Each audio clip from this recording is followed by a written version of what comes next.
Hello दोस्तों, आज हम रिव्यू करने वाले हैं नाइकी के बजट डेली ट्रेनर विनफ्लो 11 का। हमें कमेंट्स में फ्रीक्वेंटली विनफ्लो का रिव्यू रिक्वेस्ट आता है, पर हमने इससे पहले विनफ्लो सीरीज ट्राई नहीं किया था।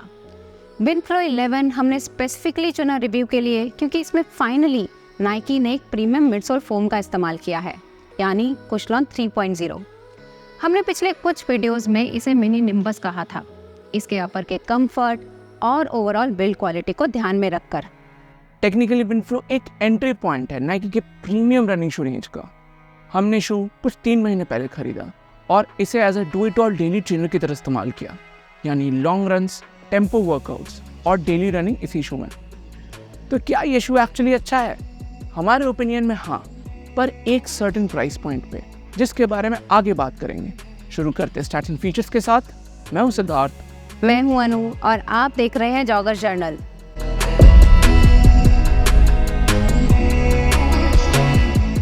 नाइकी विनफ्लो 11 की स्टैक हाइट है 40 मिलीमीटर हील पर, 30 मिलीमीटर 4 फुट पर और ड्रॉप है 10 मिलीमीटर। मेंस साइज UK 9 में इसका वेट है 325 ग्राम्स और इंडिया में ये आता है 8695 का। अपर बना है इंजीनियर्ड मैश का, जिसमें नाइकी ने इलास्टिक मिडफुट बैंड दिया है बेहतर लॉकडाउन के लिए। मिडसोल में इंट्रोडक्शन हुआ है कुशलॉन 3.0 का, जिसके बीच फुल लेंथ एयर यूनिट देखने को मिलता है। आउटसोल में रबर वॉफल पैटर्न में है और कवरेज ऑलमोस्ट कंप्लीट। अब बारी आती है लाइक्स की, और पहला लाइक कुशलॉन 3.0 का इंट्रोडक्शन। ये हमारा तीसरा शो है जिसमें हम कुशलॉन 3.0 एक्सपीरियंस कर रहे हैं, और ऑल्दो ये एक सॉफ्टन्ड अप EVA फोम ही है, नाइकी ने इसका इस्तेमाल बहुत थॉटफुली किया है मल्टीपल शूज में। वोमेरो में ये जूमिक्स के नीचे स्टेबलाइजिंग एलिमेंट का काम करता है। मोटिवा में इसका स्लाइटली सॉफ्टर वर्जन डाला गया है, जो हमारे ओपिनियन में एक शानदार वॉकिंग शू है। विनफ्लो में कुशलॉन के बीच एक फुल लेंथ जूम एर यूनिट डाला गया है शू को लाइवली बनाने के लिए। हमारा दूसरा लाइक है राइड। विनफ्लो को डिजाइन ही किया गया है एक वर्सेटाइल डेली ट्रेनर के पर्सपेक्टिव से। इसका कुशन मॉडरेटली फर्म है, पर कहीं से भी अनकंफर्टेबल नहीं। हमने आउट ऑफ द बॉक्स इसे एक 18 किलोमीटर लॉन्ग रन पे इस्तेमाल किया और इस शू से हमें कोई मेजर कंप्लेंट्स नहीं थे।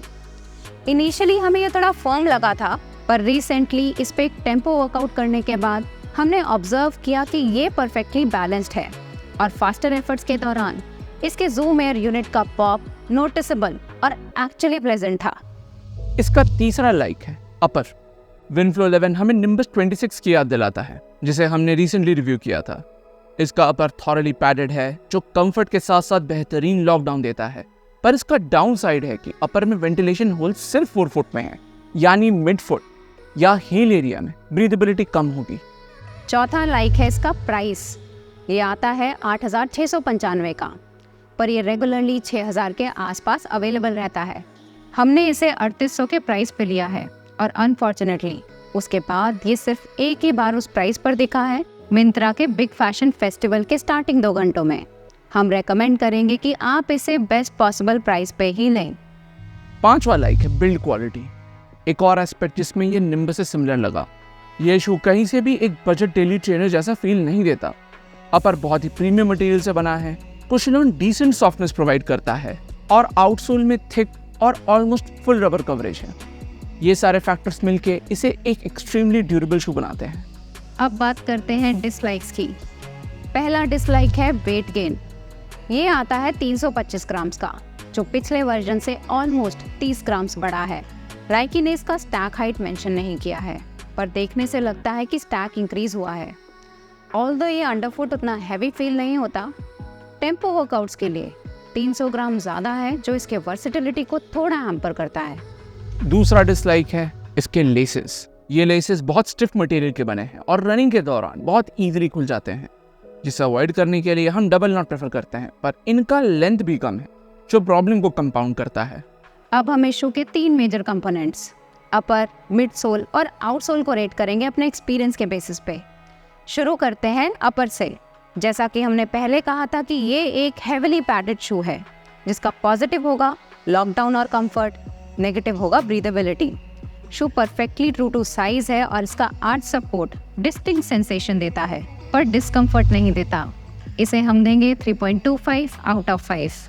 नाइकी चाहता तो इसके मिडसोल में सिर्फ कुशलॉन 3.0 रख सकता था, पर ये फोम इनहेरेंटली उतना एनर्जेटिक नहीं है। शू को लाइवली बनाने के लिए इसमें एयर यूनिट यानी फुल लेंथ एयर बैग भी डाला है। ये एयर बैग्स आपको पेगासस में भी देखने को मिलते हैं और विंडफ्लो में इस एयर यूनिट का प्रेजेंस इसके रनिंग एक्सपीरियंस को डल नहीं होने देता। ऑल्दो हम ये क्लियर करेंगे कि ये सुपर फोन्स जैसे zoom x, light strike pro या फ्लाइट फोन टर्बो से काफ़ी पीछे है। इसे हम देंगे 7 out of 10। इसका आउटसोल इजीली एक्लाइक हो सकता है। नाइकी ने शू में मैक्सिमलिस्ट अप्रोच अपनाया है और एज अ रिजल्ट आउटसोल को एक्सट्रीमली थिक फुल कवरेज के साथ बनाया है। रबर कंपाउंड उतना टैकी नहीं है, पर इसमें दिए गए लग्स, रोड्स और ग्राउंड जैसे सरफेसेस पे काफ़ी अच्छा बाइट करता है। आप इसे लाइट ट्रेल रनिंग में भी यूज़ कर सकते हो। इसे हम देंगे 3.75 out of 5। तो टोटल स्कोर आता है 14 out of 20। स्कोर डेफिनेटली अच्छा है, स्पेशली अगर आप इसके प्राइस पॉइंट को कंसिडर करें तो। इसके स्टैंड आउट फीचर्स हैं ड्यूरेबिलिटी, मॉडरेटली ऑलराउंडर मिडसोल और प्राइस। वीडियो के स्टार्ट में हमने कहा था कि इसे हम एक पर्टिकुलर प्राइस पॉइंट पे रिकमेंड करेंगे और वो होगा 4000 से 4500 के आसपास। ये इसीलिए क्योंकि वीडियो रिकॉर्ड करते वक्त A6 Cumulus 25 5500 के आसपास दिख रहा है। अगर इन दोनों शूज़ को कंपेयर किया जाए तो हम एनी डे क्यूमुलस को रेकमेंड करेंगे विंडफ्लो 11 के ऊपर। क्यूमुलस में सुपीरियर और premium foam flight foam blast plus है। इसका वेट सिर्फ 255 ग्राम है और बिल्ड क्वालिटी वाइज भी हम क्यूमुलस 25 ही प्रेफर करेंगे। हील में प्योर जेल का इंसर्ट इसके राइड को कुशन बनाता है। अगर आपको सिमिलर प्राइस पॉइंट पे ब्रुक्स का ग्लिसरीन 21 मिले तो वो एक टॉप रिकमेंडेशन होगा हमारे एंड से। ग्लिसरीन ब्रुक्स का एक प्रीमियम डेली ट्रेनर है जिसमें DNA loft V3 super critical nitrogen infused foam है। इसका राइड और अंडरफुट सेंसेशन रिमार्केबली लाइट, एयरी और स्प्रिंगी है। ये रेगुलरली 6 से 7 हज़ार के बीच में दिखता है, जो एक अच्छा प्राइस पॉइंट है ऐसे शू के लिए। MRP देखें तो इस प्राइस पे शायद ही और कोई रिकमेंडेबल शू होंगे, पर आप डिस्काउंटेड आदिदास SL2 ज़रूर कंसिडर करें। इवन इफ ये आपको विंडफ्लो से 1000-1500 ज़्यादा भी पड़े तो SL2 एक सेंसेशनल शू है जो हर किस्म के रन में एफर्टलेसली परफॉर्म करता है। लाइट स्ट्राइक प्रो इंसर्ट होने के कारण शू सॉफ्ट भी है और बाउंसी भी। सिर्फ ड्यूरेबिलिटी में विंडफ्लो SL2 से आगे रहेगा। तो ये था हमारा थॉरो कॉम्प्रिहेंसिव रिव्यू नाइकी विंडफ्लो 11 का। डिस्क्रिप्शन बॉक्स में हमने कुछ अफिलिएट लिंक्स डाले हैं अगर आप शू परचेज करना चाहो तो।